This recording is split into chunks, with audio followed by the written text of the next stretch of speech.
On June 7th, 2016, the hero took her last walk beneath the row of salutes from firefighters and fellow rescue workers. This was Brittany, the last surviving member of the 9/11 rescue dogs. It might help if you think of the crash site as a small city, a heavily armed city with a disaster at its core. Though it has been a week, this is still, officially, and repeated to reporters again and again, a rescue operation. Following the September 11th terrorist attacks, an immense recovery effort began in the rubble of the World Trade Center and Pentagon. Nearly 10,000 emergency workers assisted in the recovery, of which an estimated 300 were dogs. First in the scene were search and rescue dogs, trained to find and recover those who might still be alive in Ground Zero. 27 hours after the collapse of the North Tower, the last survivor of 9/11 was rescued by a German shepherd named Tracker. Following Tracker's rescue, there was no one left for the dogs to save. Worf, a 12-year-old German shepherd, located the bodies of 2 missing firefighters and curled up on the spot. He soon started shedding profusely, not eating and refusing to play with other dogs. His partner immediately retired Worf from search and rescue duty. These live search and rescue dogs became stressed and upset because they felt like they weren't doing their jobs. They weren't bringing in anyone alive. Good boy, Riley. Good boy. How many people here know what? You know Riley real good, Louis? Riley knew the people he continued to find were dead. He was never a formally trained cadaver dog. His job was to find the still living. I tried my best to tell Riley he was doing his job.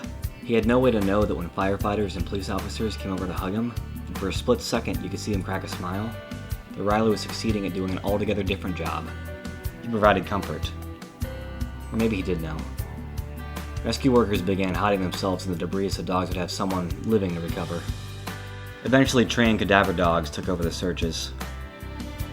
Though there were not many survivors to recover, the search and rescue dogs served an important role in comforting the horrified workers.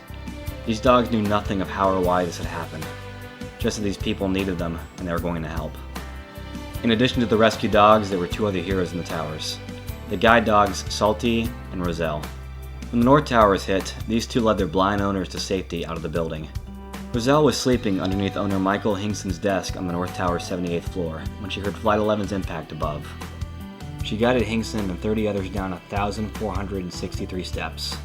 On her way down, Roselle passed firemen and stopped to greet them. One last kindness before going up. Roselle led the refugees out as the second tower collapsed. Hingston said she remained focused on her job throughout the panic. We ran for our lives and ran into a subway station to avoid some of the dust cloud. By that time we had inhaled a lot. How did you not run into things? Roselle. Once they arrived home, Roselle immediately started playing, as if nothing important had happened. Only one dog died on September 11th, Sirius, a bomb detection dog with the Port Authority. Sirius and his partner, Officer David Lim, were at their station in the basement of the South Tower when Lim heard an explosion he thought was a bomb. He told Sirius one must have got by us, and headed up to assist in the rescue efforts. Officer Lim believed he'd be more effective free-handed, and left Sirius in his kennel, telling him, "I'll be back to get you." Officer Lim was one of only 16 people to survive the collapse of the North Tower. Sirius perished when the South Tower came down. He was very special. All dogs go home with us, so not only was he my partner, but he was also my pet and my friend. In January 2002, Sirius's body was finally recovered. Sirius received full police honors, and all working machines were silenced as Officer Lim returned to Ground Zero to carry out the body of his friend. He kept that promise he made to Sirius on September 11th. He waited, and I came back. With the passing of Brittany, the rescue dog heroes of 9/11 are no longer with us. But in every guide and every search and rescue dog alive today, you see that same drive to help and make our world a better place, even if they don't understand what made it so bad. Hey, I hope you enjoyed the video. These videos are an extension of my documentary film project American September, where I'll be visiting all 50 states and interviewing a resident in each state about where they were on 9/11. Please reach out to me by visiting the website link in the description if you'd like to share your story, and subscribe if you want to see more videos like this one in the future. Oh yeah, Riley wants water. Riley.